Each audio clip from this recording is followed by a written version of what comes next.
नमस्कार, देश की बात में हाजिर हैं। एक बार फिर से सत्ताधारी पार्टी के विधायक ने पैगंबर मोहम्मद पर गलत टिप्पणी की, लेकिन इस बार तुरंत कार्रवाई करते हुए पार्टी ने नेता को सस्पेंड कर दिया। चिट्ठी लिखकर 10 दिन में जवाब भी मांगा है। बात तेलंगाना की है, जहां पर बीजेपी विधायक टी राजा सिंह को हैदराबाद में गिरफ्तार कर लिया गया। उन पर पैगंबर मोहम्मद पर कथित रूप से गलत टिप्पणी करने का आरोप है। हाल ही में उन्होंने सोशल मीडिया पर एक वीडियो अपलोड किया, जिसमें उन्होंने पैगंबर मोहम्मद को लेकर टिप्पणी की। वीडियो के वायरल होने के बाद उनके खिलाफ वहां प्रदर्शन तेज हो गया। कई शिकायतें की गई थी उनकी गिरफ्तारी को लेकर।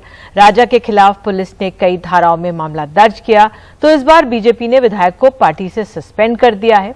गौरतलब है, ऐसा ही मामला दिल्ली में नुपुर शर्मा के से जुड़ा हुआ था, जहां पर पार्टी ने कार्रवाई करने में 10 दिन लगा दिए थे, लेकिन इस बार अगले ही दिन कार्रवाई हो गई।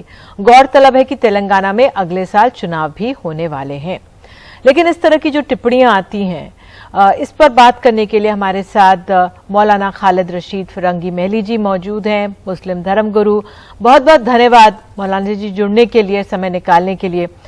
मेरा पहला सवाल आपसे यही है कि पैगंबर मोहम्मद पर गलत बयानी पर इस बार बीजेपी ने बिना समय लगाए कार्रवाई की है, एक दिन में ही सस्पेंड कर दिया है। ये अहम भी है और जरूरी भी है, कैसे देख रहे हैं आप इसे?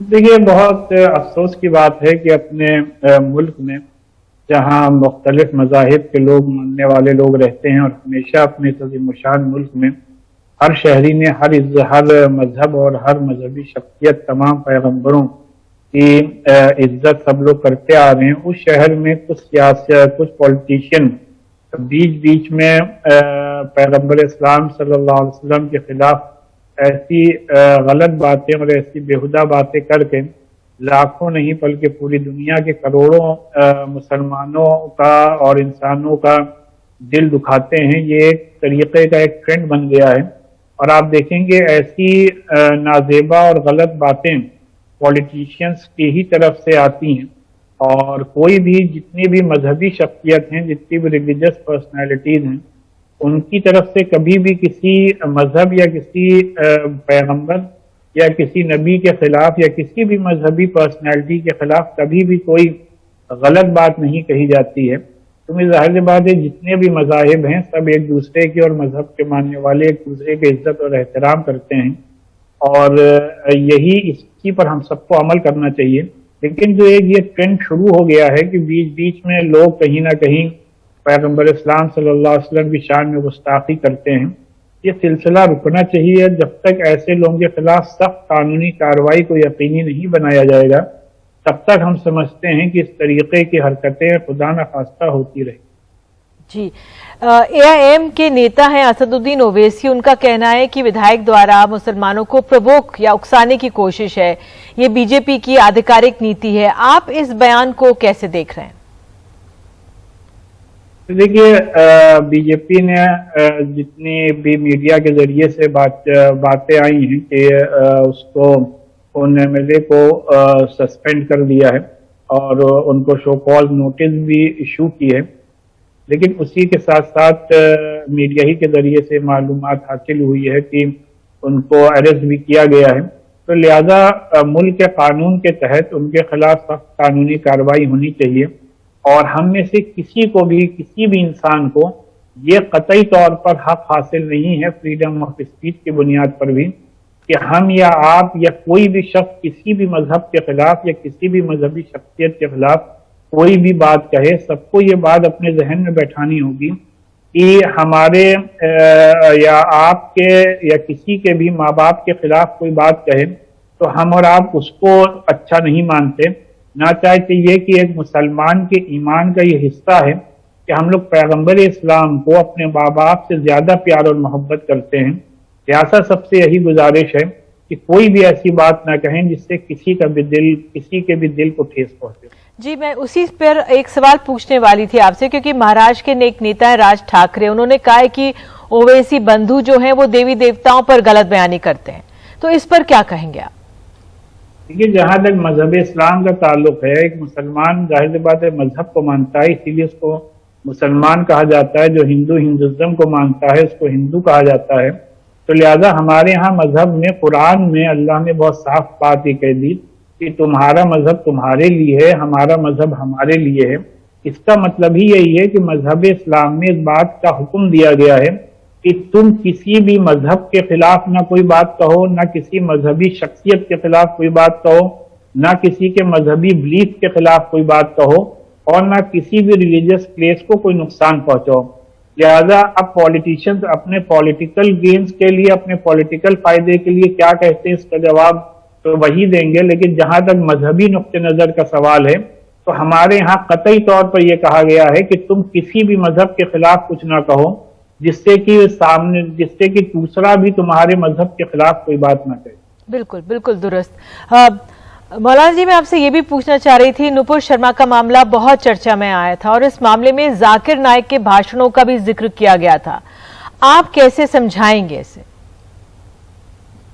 नहीं, मेरी सबसे यही फील है कि अगर किसी ने कोई गैर कानूनी बात की है या गैर इखलाकी बात की है, तो इसका ये मतलब नहीं है कि हम भी उसी रास्ते पे चल पड़े।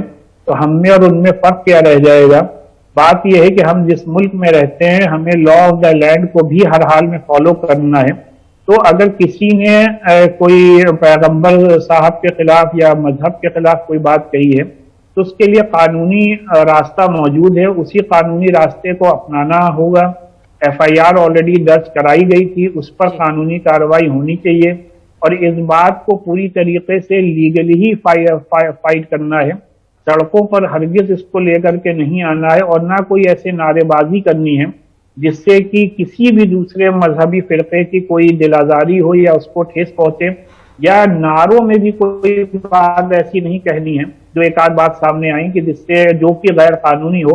लिहाजा हमें और आपको अपने मुल्क में हर तरीके से अमन अमान कायम रखना है और जो भी लीगल रास्ता है उसको फॉलो करना है। इसीलिए बार बार तमाम ऑर्गेनाइजेशंस ने हुकूमत से बार बार ये डिमांड की है कि आप ऐसा सख्त कानून बनाएं कि कोई भी शख्स किसी भी मजहब या किसी भी मजहबी पर्सनैलिटी के खिलाफ कोई बात कहे तो उसके खिलाफ फौरन ही सख्त कानूनी कार्रवाई को इंश्योर किया जा सके। बिल्कुल, लेकिन एक और कानून आ जाएगा। मौलाना जी, आखिरी सवाल यह है कि जब इस तरह के बयान होते हैं तो जो सामाजिक ताना बाना है उस पर बहुत असर पड़ता है और दोनों तरफ के जो एलिमेंट्स हैं वो ये एक दूसरे पर आरोप लगाते हैं कि सामाजिक ताने बाने को तोड़ने की कोशिश की जा रही है। कैसे एक आम नागरिक को आप समझाएंगे ये पसोपेश मुश्किल भरी स्थिति को? मेरी आम नागरिकों से, आम सिटीजन से यही उनको मशवरा है, यही अपील है कि जो शख्स भी ऐसा कोई बयानबाजी करता है तो उसके पीछे जो उसकी मंशा है, जो उसका इंटेंशन है, उसको समझने की कोशिश करें। और जाहिर सी बात है, इसीलिए बात शुरू में ये बात कही गई कि ऐसे बयानात हमेशा सिर्फ और सिर्फ पॉलिटिशियंस की तरफ से आते हैं, बास पॉलिटिशियन की तरफ से। कोई भी किसी भी मजहब का, कोई भी धर्मगुरु कभी भी ऐसी बात नहीं करता। इससे बात समझना चाहिए कि हम सब लोग एक दूसरे के मजहब की इज्जत और एहतराम करते हैं। जितने भी नबी पैगंबर, जितने भी मजहब के मानने वालों में आए हैं, सबका हम लोगों को एहतराम करना है। लिहाजा कोई भी ऐसी बात कहे तो आपस में एक दूसरे के खिलाफ नहीं खड़ा होना है, बल्कि जो आपसी प्यार मोहब्बत है, एक दूसरे के धर्म, एक दूसरे के मजहब की जो इज्जत है, उसको हर तरीके से कायम रहते हुए हमें और आपको एक अच्छे एटमॉस्फेयर में आगे बढ़ना। बिल्कुल, बहुत खूब। और आपने समय निकाला, बात की, इसके लिए बहुत बहुत धन्यवाद समय निकालने के लिए। और वाकई जिस तरह से आपने कहा, जो ये ट्रेंड बन गया उससे हम सबको बचने की जरूरत है। बहुत बहुत धन्यवाद NDTV इंडिया से जुड़ने के लिए। देश की बात में आइए आगे बढ़ते हैं। अब हम बात करेंगे पंजाब की। पंजाब के पूर्व मंत्री भारत भूषण आशू को भ्रष्टाचार के आरोप में गिरफ्तार किया गया है। राज्य की विजिलेंस टीम ने कार्रवाई की है। इन पर आरोप है कि गाड़ी के फर्जी रजिस्ट्रेशन रखने वालों को भी ट्रांसपोर्ट विभाग के ठेके दिए गए। हैरानी की बात यह है कि भारत भूषण आशू को उस समय गिरफ्तार किया गया जब वो सलून में थे। गिरफ्तारी के बाद उनसे पूछताछ की जा रही है। और आपको बता दें कि गिरफ्तारी से पहले पंजाब कांग्रेस के नेता आशू ने विजिलेंस ब्यूरो के खिलाफ प्रदर्शन किया था। इस दौरान उन्होंने राज्य सरकार पर उन्हें जानबूझकर तंग करने का आरोप भी लगाया था। और इस समय हमारे साथ खास मेहमान है अमरिंदर सिंह राजा वडिंग है, अध्यक्ष हैं पंजाब कांग्रेस के। बहुत बहुत धन्यवाद जुड़ने के लिए अमरिंदर सिंह राजा जी।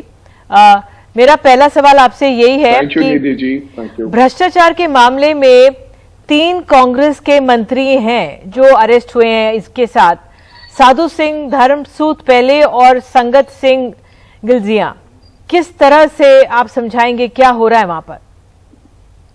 निधि, व्हाट्स हैपनिंग हिंदी में सर, ये एनडीटीवी इंडिया है जी। हाँ, जिस दिन से सरकार बनी है उस दिन से ये कह रही है कि हम लोगों ने इंक्वायरी करनी है, आप लोगों को जेल में डालना है, पुराने तमाम चीजों के ऊपर कार्रवाई होगी। विधानसभा जब सत्र चला था तब भी उन्होंने ये कहा कि भाई आगे आगे देखो, हम आपको कैसे वो तमाम फाइलें खोलेंगे जिन्होंने आपने घपला किया है। और हमने कहा कि हम सब कांग्रेसी लोग इसके लिए तैयार हैं, आप इंक्वायरी करें, फेयर एंड फ्री जो इंक्वायरी हो, लेकिन ऐसा ना हो कि प्रक्रिया फॉलो ना हो। अब क्या हो रहा है कि 2 हमारे मिनिस्टर के ऊपर एफआईआर दर्ज की, एक को रात को 3 बजे उठाया गया जिसका नाम साधु सिंह था, और रात को 3 बजे उठाने के बाद 7 दिन के रिमांड पर कुछ नहीं मिला, 0 रिकवरी, 3000 रुपया मिला। और दूसरा संगत सिंह गिलजिया जिनको हाईकोर्ट ने अरेस्ट स्टे दे दिया गया था। और तीसरा ये भारत भूषण आशु जी 15-20 दिन से ये लगातार कह रहे थे, न्यूज आ रही थी अखबारों में, पेपर्स में, कि भारत भूषण आशु जी को पकड़ना है, उन्होंने जो घपला किया है। तो हम खुद विजिलेंस के ऑफिस गए, हमने कोई प्रोटेस्ट नहीं किया। हम तमाम कांग्रेस के नेता, जो कंटेस्टेड कैंडिडेट, एमएलए और एक्स मिनिस्टर, की जो भी आपको चाहिए, आप परेशान मत करें, आपको जो भी चाहिए जब भी चाहिए, हम अपने आप आपको उस व्यक्ति को दे देंगे। और इसी प्रक्रिया के तहत मैं और आशु जी और पूरी कांग्रेस, हम लोग विजिलेंस ऑफिस के बाहर गए, हमने आशु जी को कहा, उनको कहा कि भी हम आशु जी अगर आपको चाहिए तो हम देने आए हैं, लेकिन उन्होंने बिल्कुल हमारे को मिलने से इनकार कर दिया। हमने मेमोरेंडम देके नीचे ही हमारी लीगल टीम ने, हम जब वापस आ रहे थे तो रास्ते में जब आशु जी अपने घर लुधियाना आ गए, लुधियाना घर से सैलून पर गए तो उन्होंने आशु जी को गिरफ्तार कर लिया। उसमें बिल्कुल किसी प्रकार के हमारे को सम्मान, वहां पर member of parliament Ravneet Singh Bittu मौजूद थे, उनके साथ वो भागकर वहां से आए, उनके पास सम्मान नहीं था, उनके पास कोई अरेस्ट वारंट नहीं था, और उन्होंने पकड़ लिया। और पकड़ा क्यों? एक ठेकेदार पकड़ा गया है, जो कंट्रैक्टर है, जो ये सामान को मंडी से जो धान को लेकर जाता है राइस शेलर पर, उसको पकड़ा गया। कहते हैं कि उसने कहा है कि मैंने भारत भूषण आशु के जो पीए थे उनको पैसा दिया था, लेकिन इस बात का कोई सबूत नहीं है, कोई ट्रांजैक्शन नहीं है, पहले एफआईआर नहीं हुई। जी, आप कुछ कहना चाहती हैं? बिल्कुल, मैं आपसे ये पूछना चाह रही हूँ कि अब उनपे आरोप तो ये लगे ना कि अनाज मंडी में आता था तो लोडिंग के बोगस ट्रांसपोर्ट बिल दिए जब वो मंत्री थे तब, और बड़े ट्रांसपोर्टर्स को फायदा पहुंचाया, ऐसा है क्या? नहीं निधि, ऐसी कोई बात ही नहीं। आप बताइए कि एक मंडी, हजारों मंडियां हैं पंजाब के अंदर, मंत्री का क्या काम है मंडी के अंदर किसी का स्कूटर का नंबर लिखना और मोटरसाइकिल का नंबर लिखना?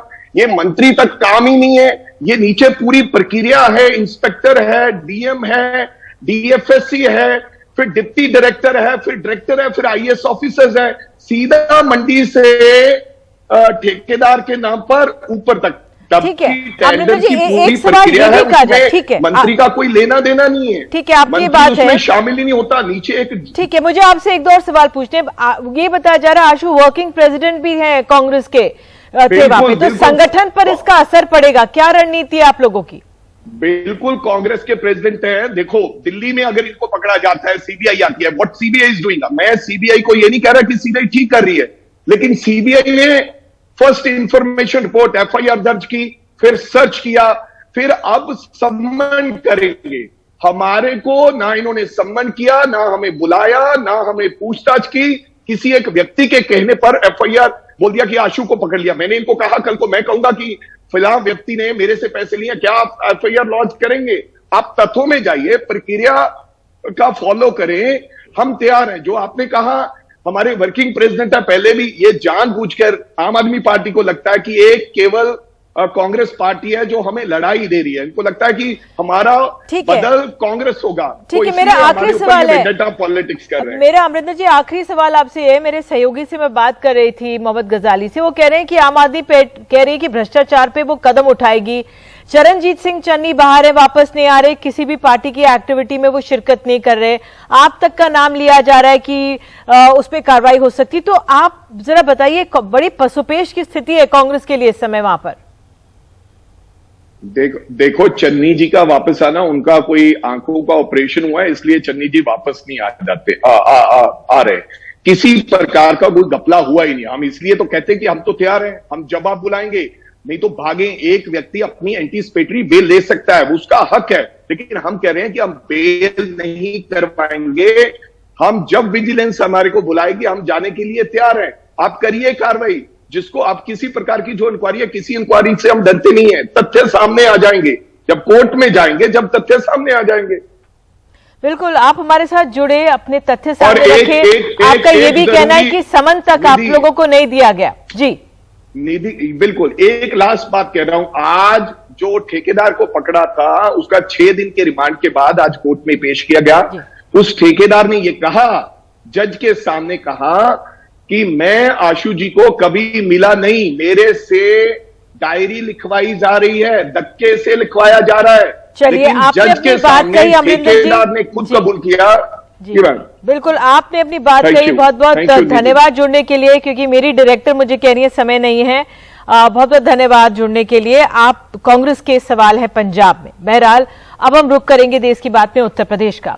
उत्तर प्रदेश के लखीमपुर खीरी मामले में अब बयानों से वार हो रहा है। एक तरफ गृह राज्य मंत्री अजय मिश्रा टेनी की किसान नेताओं पर अभद्र टिप्पणी है, तो जवाब में राकेश टिकैत भी मंत्री की परेशानी गिना रहे हैं। इस सब के बीच मारे गए लोगों के परिवार वाले परेशान हैं और मंत्री को हटाने की मांग कर रहे हैं।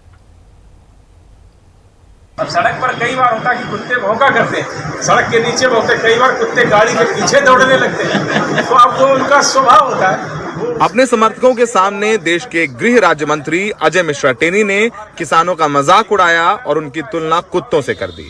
10 महीने पहले ही उनके बेटे पर लखीमपुर खीरी में कार चढ़ाकर 4 किसानों और 1 पत्रकार की जान लेने का आरोप लगा था।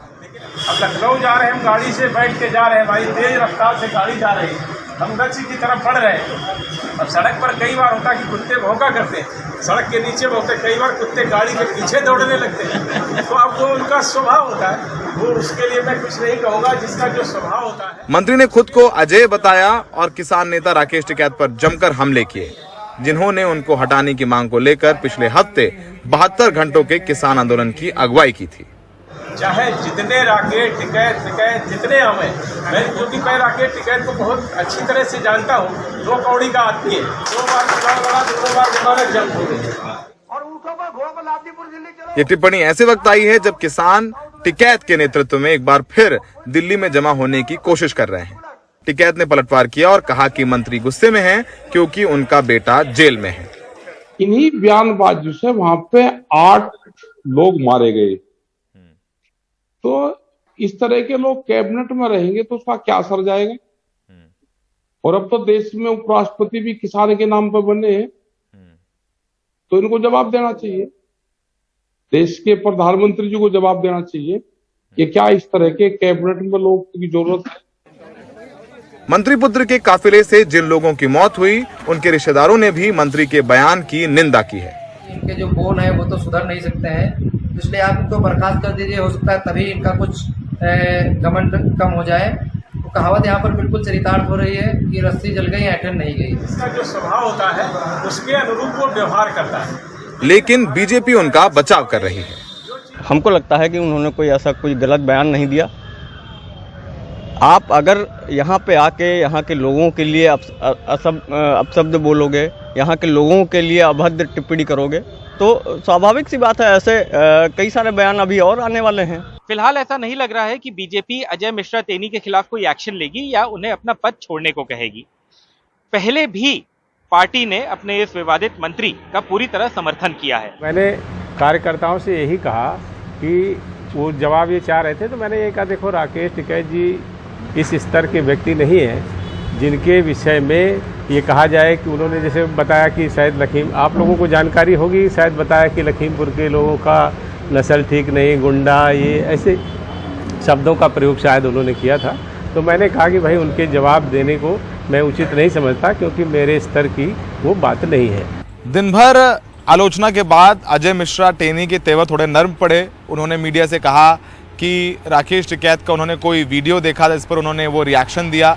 लेकिन सबसे बड़ा सवाल यही है कि आप रिएक्शन दीजिए, सारे नेता देते हैं, पर किसी को 2 कौड़ी का कहना किसान नेता को कहीं ना कहीं वो उनको भी शोभा नहीं देता। वो मंत्री हैं और किसान आंदोलन के बाद उनकी पार्टी के लिए भी ये ठीक नहीं है। सहयोगी मुरसलीन प्रतीक श्रीवास्तव के साथ दिल्ली में सौरभ शुक्ला, एनडीटीवी इंडिया।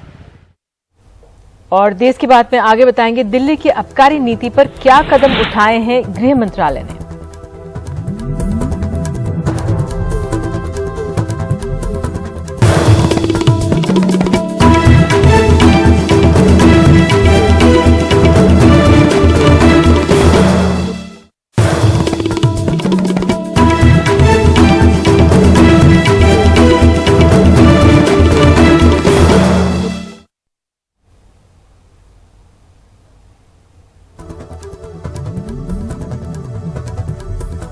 दिल्ली सरकार की आबकारी नीति के मामले में चल रही सीबीआई जांच के बाद दिल्ली के आबकारी आयुक्त और उपायुक्त को गृह मंत्रालय ने सस्पेंड कर दिया है। वहीं आबकारी नीति में कथित अनियमितता के आरोपों की आंच अब मनीष सिसोदिया से लेकर तेलंगाना मुख्यमंत्री की बेटी पर भी आ रही है। देखिए रवि रंजन शुक्ला की रिपोर्ट। दिल्ली में आबकारी नीति में कथित गड़बड़ी को लेकर अब तक 11 अधिकारियों पर जांच चल रही है। इन लोगों के खिलाफ लुकआउट नोटिस भी जारी किया गया है। हालांकि आम आदमी पार्टी का लगातार ये कहना है कि आबकारी नीति में कहीं कोई गड़बड़ी नहीं है और ये अब तक की सबसे अच्छी नीति है। इनकी मंशा एक्चुअली घोटाले पे बात करना है ही नहीं, इसमें कुछ नहीं है। कभी कहते हैं जी 8,000 करोड़ का घोटाला हो गया, कभी कहते हैं 1100 करोड़ का घोटाला हो गया, कभी कहते हैं 144 करोड़ का घोटाला हो गया, कभी कहते हैं 30 करोड़ का घोटाला हो गया। अभी एफआईआर की तो बोले 2 कंपनियों के बीच में 1 करोड़ का लेन देन हुआ, वही घोटाला है। तो मेरा ये कहना है ये सब इधर उधर की बातें। सोमवार को सांसद प्रवेश वर्मा ने तेलंगाना मुख्यमंत्री की बेटी कविता पर भी कथित शराब माफियाओं से मिले होने का आरोप लगाया था। सबके तार दिल्ली के मुख्यमंत्री उप मुख्यमंत्री से जुड़े हुए हैं, दिल्ली की शराब पॉलिसी से जुड़े हुए हैं। अब उसमें जो लोग इन्वॉल्व थे, चाहे वो किसी भी राज्य के थे, किसी भी पॉलिटिकल फैमिली के थे या कहीं के भी कोई भी शराब माफिया थे, जितने भी लोग उसमें डायरेक्टली इनडायरेक्टली ट्रांजैक्शंस में इन्वॉल्व थे, मीटिंग में इन्वॉल्व थे, सारे पैसे को ट्रांसफर करने में इन्वॉल्व थे, तो वो चाहे कोई भी वो नहीं बच पाएंगे। ऑनरेबल केसीआर गारू, सीएम केसीआर हमेशा से बीजेपी की पॉलिसी के खिलाफ बोलते आए हैं। हम सबको लगता है कि सीएम ने बीजेपी पर जो आरोप लगाए हैं उससे परेशान होकर बीजेपी हमारे परिवार की छवि खराब कर रही है। मैं सबसे ये कहना चाहती हूँ कि हम सभी योद्धा हैं और हमने तेलंगाना के लिए लड़ाई लड़ी है। हम प्रदेश के लिए और प्रदेश के लोगों के लिए सड़कों पर उतरे थे। अगर आज ये आरोप लगाकर हमें नीचा दिखाना चाहते हैं, इससे आपको कुछ नहीं मिलने वाला। We fought for Telangana. लेकिन इस मुद्दे पर मंगलवार को प्रवेश वर्मा सवालों से बचते नजर आए। उन सवालों का बीजेपी नेता सुधांशु त्रिवेदी ने गोलमोल जवाब दिया। और जिस प्रकार के आरोप है उनके बारे में एजेंसीज सक्षम है ये तथ्य की गहराई तक पहुंचने के लिए। लेकिन मंगलवार को बीजेपी ने नए सिरे से आबकारी नीति पर कुछ नए सवाल खड़े किए। मसलन बड़ी कंपनियों को कैसे शराब के वितरण, उत्पादन और बेचने का लाइसेंस मिला। L1 का कमीशन 2% से बढ़ाकर 12% क्यों किया गया। दिल्ली में शराब जब ज्यादा बिकी तो फिर टैक्स से होने वाली आय घटी क्यों। जो पुरानी पॉलिसी में एक साल में 7,800 करोड़ की शराब एक साल में बिकती थी, इन्होंने 7 महीने में 10,000 करोड़ की शराब बिकी है दिल्ली में 7 महीने में। तो सरकार को पिछले साल की तुलना से एक्साइज में कितना लॉस हुआ है और आपको रेवेन्यू में कितना लॉस हुआ है, इस बात का मनीष सिसोदिया उत्तर दे दें। क्योंकि शराब तो ज्यादा बिक रही है, शराब कम नहीं बिक रही, मगर सरकार को जितना रेवेन्यू आना चाहिए था, जितना पैसा आना चाहिए था, वो नहीं आ रहा। तो वो पैसा कहां जा रहा है, इस बात का जवाब दें। मुद्दा शराब नीति नहीं है, मुद्दा है केजरीवाल की बढ़ती हुई लोकप्रियता।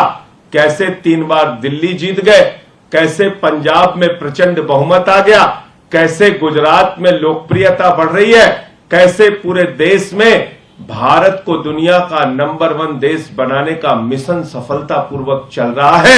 इस केजरीवाल को रोको, मोदी जी की कोशिश ये है। इन सब राजनीतिक घमासान के बीच दिल्ली लिकर एसोसिएशन ने भी अदालत में नई आबकारी नीति को चुनौती दे रखी है।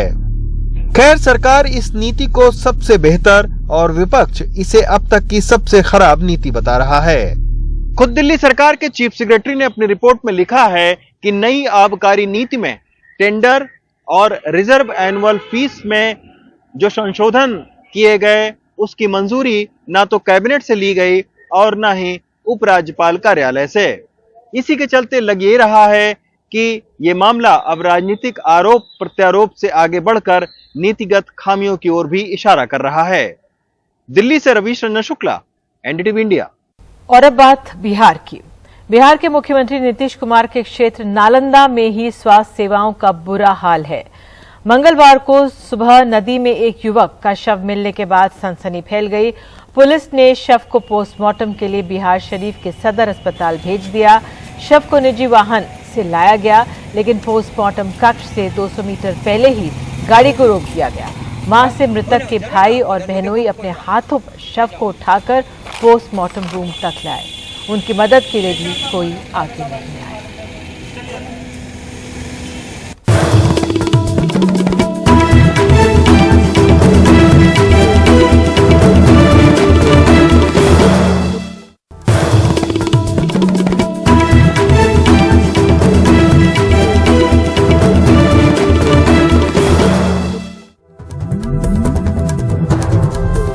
तो देश की बात में बात अब पश्चिम बंगाल की। यहां दुर्गा पूजा आयोजकों के लिए अच्छी खबर है। मुख्यमंत्री ममता बनर्जी ने पंडालों के लिए बिजली दरों में और छूट का ऐलान किया है। आयोजकों को मिलने वाली वित्तीय सहायता भी बढ़ाई जाएगी। सरकार का तर्क है कि वो दुर्गा पूजा आयोजन को अंतर्राष्ट्रीय पहचान दिलाना चाहती हैं, लेकिन इस सबके बीच एक बहस ये भी शुरू हो गई है कि ये ऐलान फ्रीबी में गिने जाए या नहीं। कोरोना के सिमटते दायरे के बीच पश्चिम बंगाल के लोग बेसब्री के साथ दुर्गा पूजा का इंतजार कर रहे हैं। इस बार के आयोजन के लिए राज्य सरकार उदार दिख रही है। पंडालों में बिजली दरों में छूट 10% बढ़ाई गई है। राज्य से मिलने वाली आर्थिक सहायता में भी 10,000 रुपए प्रति पंडाल का इजाफा किया गया है। ऐलान करते हुए मुख्यमंत्री ममता बनर्जी केंद्र सरकार पर हमला करने से भी नहीं चूकी। পুজো করতে গেলে খরচা তো আছে। আমি ইলেকট্রিক সাপ্লাই এবং স্টেট ইলেকট্রিসিটি বোর্ডকে 50% থেকে কনসেশনটা 60% বাড়িয়ে দেওয়ার জন্য অনুরোধ করছি। আমার কাছে কিন্তু নেই ভাড়ার শূন্য। মা দুর্গা ভাড়ার ভর্তি করে দেবে আমি আশা করি। তাই এবারে আমরা আমাদের কষ্ট থাকা সত্ত্বেও 50,000 টাকাটা 60,000 টাকা করে দিলাম। पूजा आयोजकों को बिजली की कुल लागत का सिर्फ 40% भुगतान करना होगा। ये छूट मायने रखती है क्योंकि रोशनी का खर्च काफी ज्यादा होता है। बंगाल की दुर्गा पूजा को हाल ही में यूनेस्को से वर्ल्ड हेरिटेज का दर्जा मिला है। ऐसे में राज्य सरकार इसे धार्मिक और सांस्कृतिक पर्यटन इवेंट के तौर पर विस्तार देना चाहती है। এবারের পুজোটা স্পেশাল হবে কি হবে না, আগে থেকে জাগতে হবে, আগে থেকে তৈরি থাকতে হবে এবং অনেক বিদেশিরা আসবে এবারে আপনাদের পুজো দেখতে। পুজো কিন্তু শুরু হয়ে যাবে 1 সেপ্টেম্বর থেকেই। তার কারণ 1 সেপ্টেম্বর আমাদের মিছিল করব। এবারের মিছিল রাজনৈতিক কারণে নয়, এবারের মিছিল আমার ঘরের মাকে বরণ করার জন্য। কার্নিভেল তো হবেই, সে ডেটটা আপনাদের আমি বলছি। তার আগে 1 তারিখের মিছিলটায় আমরা ইউনেস্কোকে ধন্যবাদ জানাবো। वार पलटवार सियासत का हिस्सा है। बीजेपी ने ममता बनर्जी पर अल्पसंख्यकों के तुष्टीकरण का आरोप लगाया है। उसका ये भी कहना है कि सरकारी अनुदान तृणमूल काडर के लिए पैसों की हेराफेरी का एक तरीका है। हम जानते हैं बंगाल में क्या खेल और रैलियां चलती हैं। बंगालियों का ध्यान भटकाने के लिए ये सब। एक बड़ी रैली करो, खाने और मनोरंजन का इंतजाम करो और हम पार्थ चैटर्जी और बाकी बातें भूल जाएंगे। किसका पैसा है ये? कौन दे रहा है ये पैसा? बंगाल की क्या स्थिति है? किसे परवाह? पश्चिम बंगाल में दुर्गा पूजा हमेशा से धूमधाम से मनाया जाता है।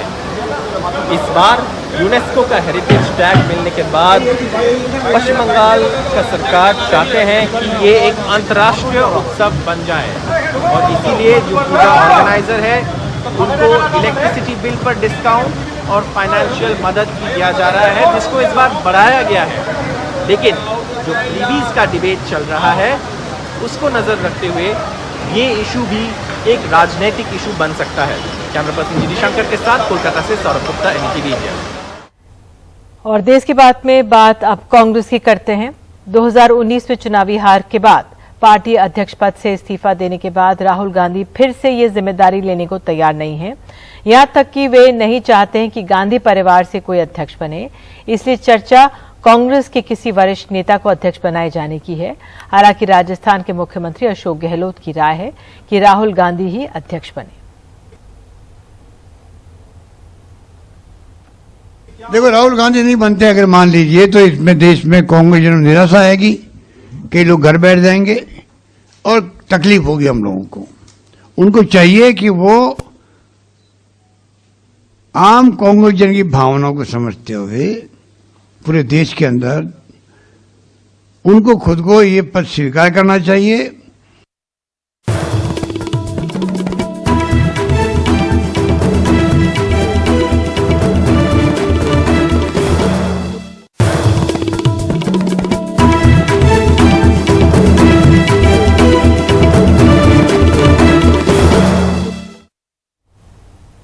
बीजेपी संसदीय बोर्ड के सदस्य बनाए जाने के बाद येदियुरप्पा एक बार फिर से कर्नाटक की राजनीति में सक्रिय हो गए हैं। आज उन्होंने मैसूरू में सावरकर रथ यात्रा की शुरुआत की, लेकिन ठीक उसी वक्त उत्तर कर्नाटक में लिंगायतों के एक बड़े धड़े यानी पंचमसालियों ने येदियुरप्पा को उनके ही घर पर चुनौती देने का ऐलान किया है, मुख्यमंत्री पर वादा खिलाफी के आरोप के साथ।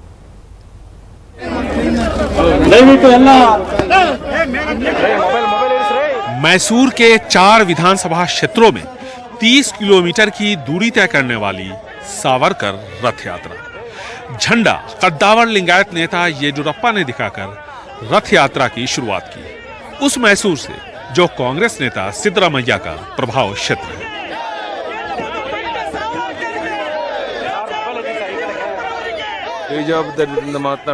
सिद्धरामैया की सावरकर पर की गई टिप्पणी उनको फायदा नहीं देगी, पर यदि सिद्धरामैया ऐसा करते हैं तो कर्नाटक के लोग उनको सबक सिखाएंगे। समय दूर नहीं है। सिद्धरामैया ने कहा था कि शिवमोगा के मुस्लिम बहुल्य इलाकों में सावरकर की तस्वीर नहीं लगानी चाहिए। येदियुरप्पा जहां पूर्व मुख्यमंत्री सिद्धरामैया के घर सेंधमारी कर रहे थे, ठीक उसी वक्त राज्य के मौजूदा मुख्यमंत्री बसवराज बोम्मई के क्षेत्र शिग्गांव में लिंगायतों की सबसे बड़ी उपजाति पंचमसालियों ने येदियुरप्पा और मुख्यमंत्री के खिलाफ मोर्चा खोल दिया।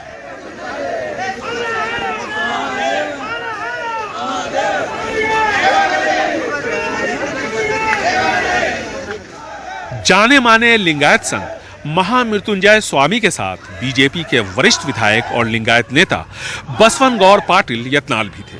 सीधी चुनौती लिंगायत नेता बीएस येदियुरप्पा और मुख्यमंत्री बसवराज बोम्मई को दी गई। तकरीबन 65% लिंगायत पंचमसाली उपजाति के हैं, जो अनुसूचित जाति की तरह ही आरक्षण चाहते हैं।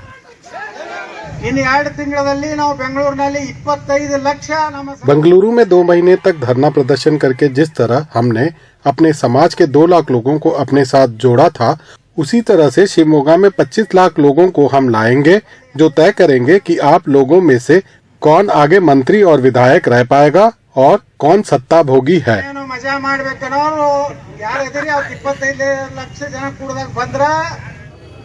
पंचमसाली आरक्षण की मांग के साथ 25 अगस्त को बड़ी तादाद में येदियुरप्पा के गढ़ शिवमोगा पहुंचेंगे। साफ है कि दबाव में कद्दावर लिंगायत नेता येदियुरप्पा और राज्य की बीजेपी सरकार है। बीजेपी सावरकर बनाम टीपू को चुनावी मुद्दा बनाने की कोशिश कर रही है, लेकिन पार्टी के सामने एक नई चुनौती आ खड़ी हुई है। लिंगायतों के सबसे बड़े धड़े पंचमसालियों की बगावत, और इस बगावत से जुड़ गए हैं बीजेपी के वरिष्ठ लिंगायत विधायक। बेंगलुरु से कैमरामैन कुमार के साथ निहाल किदवई, एनडीटीवी इंडिया।